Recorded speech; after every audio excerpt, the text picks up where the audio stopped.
दर्शना के ब्लॉग में आपका स्वागत है। आज हम आपको संगम का नज़ारा दिखाएंगे क्योंकि आज पूर्णिमा थी। हम संगम गए थे दीपदान करने और वहाँ बहुत भीड़ थी। आप इस वीडियो को मिस मत करिएगा, वरना आप यहाँ का जो नज़ारा है संगम का, प्रयागराज का, आप नहीं देख पाएंगे। ये आँखों देखा हाल जो मैं आपको दिखा रही हूँ, ये इतना नज़ारा अद्भुत था कि हम आपका इसका बखान भी नहीं कर सकते। इतना अद्भुत कि मन लौट के घर आने का ही नहीं हो रहा था। वहाँ पे सारी तरफ इतना सेवेरियन चिड़िया आ गई थी, संगम में इतनी आवाज़ थी। फिर हमने भी सेव थोड़ा सा ले लिया कि चलो आज नाव पे टहलेंगे, पूरे संगम में स्नान कर भी करेंगे और उसके बाद फिर हम चिड़ियों को ये सेव खिलाएं। यहाँ जो चिड़िया जो आती है ना, ये सेव ही खाती हैं और कुछ भी नहीं खाती। फिर हम नाव पे चढ़ गए और नाव वाले ने मुझसे बोला जैकेट पहन लीजिएगा, क्योंकि देखिए जो जमुना जी है ना, ये बहुत गहरी होती हैं और गंगा जी थोड़ी कम गहरी होती है। इसलिए जमुना जी में जब भी कोई जाता है तो ये जैकेट पहनना ज़रूरी हो जाता है। वैसे तो गंगा जी में भी जैकेट पहनना ज़रूरी है, लेकिन बहुत बीच धारा में जाकर। अब आप यहाँ से पूरे गंगा का संगम का नज़ारा देखिए। सवेरे चिड़ियाँ हैं, ये सब जैसे जैसे हम सेव फेंकते हैं ना, वैसे ही आ जाती हैं। यहाँ पे इतनी नाव भरी थी, इतने सारे पुलिस, इतनी सारी सब सुविधा थी कि हम आपसे क्या बताएं। ये तो मानना ही पड़ेगा कि मोदी जी ने बहुत ही अच्छी व्यवस्था यहाँ बना रखी थी, जिससे कोई भी कष्ट किसी को नहीं हो रहा था। सब बड़े आराम से टहल रहे थे, देख रहे थे सब। अच्छा, गंगा जी को शुद्ध करने की भी मशीन वहाँ चल रही थी, जो कि बीचों बीच में थी। फिर हम गंगा जी के संगम पे गए, फिर वहाँ पे हमने और मेरे हस्बैंड ने स्नान किया, फिर आरती किया। वहाँ पर हमने घी की आरती जलाई, जल में खड़े थे और हमने हाथ लगाया फिर उसमें, फिर आरती करके फिर हम शाम होने लगा था। इतना सब घूमते घूमते देखिए शाम का नज़ारा कितना, ये इसका तो कोई शब्द ही नहीं है बखान करने का कि यहाँ का जो अद्भुत नज़ारा शाम का था वो इतना सुंदर था, इतना सुंदर था कि आप इसमें देखकर भी महसूस कर सकते हैं कि कितना अद्भुत नज़ारा था।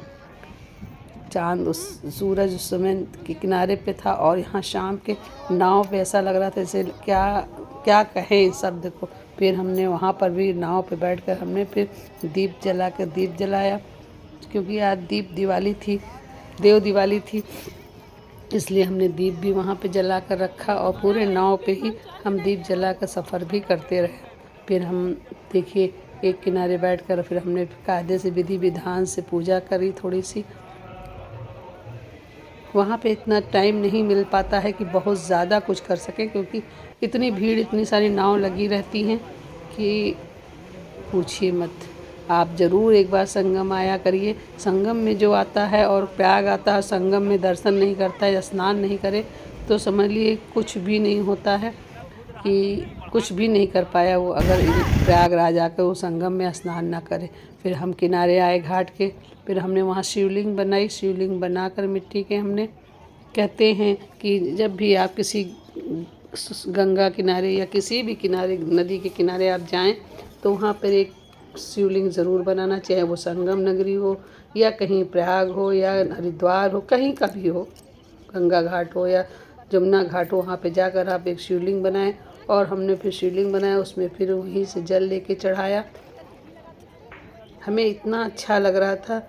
ये हमारी संस्कृति जो है, भारतीय संस्कृति, इसमें देखकर इतना खुशी होती कि हमारे कितने अद्भुत सौभाग्य मिलते हैं पूजा पाठ करने का। फिर हमने वहाँ पे फूल भी चढ़ाया, आरती वारती जलाई, दिया जलाया, सब जला के। हम एक एक शब्द पे मत गौर करिएगा, इसका अंदाज़ा लगे कि हम बखान भी नहीं कर पा रहे। मेरे शब्द भी लड़खड़ा जाते हैं कि मन यही कर रहा था बस बैठे रहें और घर ना जाएं, ऐसा मन हो रहा था। इतना घाट के किनारे बैठकर और पूजा करने का जो आनंद है, सुख है, वो तो लगता है शायद क्या बताएं हम आपसे। फिर हमने वहाँ पे आरती कर फिर उनका विसर्जन किया जमुना जी में, क्योंकि आज कार्तिक था, हमें जमुना जी में ही स्नान करना था, जमुना जी के किनारे ही हमको पूजा करना था, क्योंकि यहाँ संगम में जमुना गंगा तीनों हैं ये। इसलिए यहाँ हमने फिर 5 दीप जलाए घाट के किनारे, क्योंकि एक सरोवर के किनारे दिया जलाना बहुत ज़रूरी होता है, एक पीपल के नीचे दिया जलाना बहुत ज़रूरी होता है, एक घर की चौखट पे होता है, एक होता है चौराहे पे जलाइए, 4 दिया आपको इस तरह से जलाना ज़रूरी है। मन बड़ा ही प्रसन्न था कि आपको मेरे फिर वहाँ पे हमने देखा दीप दिवाली सज रही थी, पूरे घाट पे दिया जलाया जा रहा था। आप भी देखिए ये अद्भुत नज़ारा पास से देखने में कितना आनंद होगा आप सोच सकते हैं। हम जब पास में खड़े इसको देख रहे थे तो लग रहा था जैसे सारे तारे ज़मीन पे ही दिखाई दे रहे हों। एकदम चकाचक दिख रहा था घाट भी, और इतना सुंदर कि हम इसका बखान भी ना करें। देखिए ये ऊपर भी सारे लोग, ऊपर भी से लोग कैमरे लगा कर ले रहे थे फ़ोटो। फिर देखिए ये पटाखे वहाँ खूब दग रहे थे, इतना पटाखा दग रहा था गंगा जी के किनारे कि हम आपसे क्या बताएं। लग रहा था दिवाली आज ही है। ये वो पूर्णिमा का चाँद आप भी देखिए। आप लाइक कमेंट सब्सक्राइब जरूर।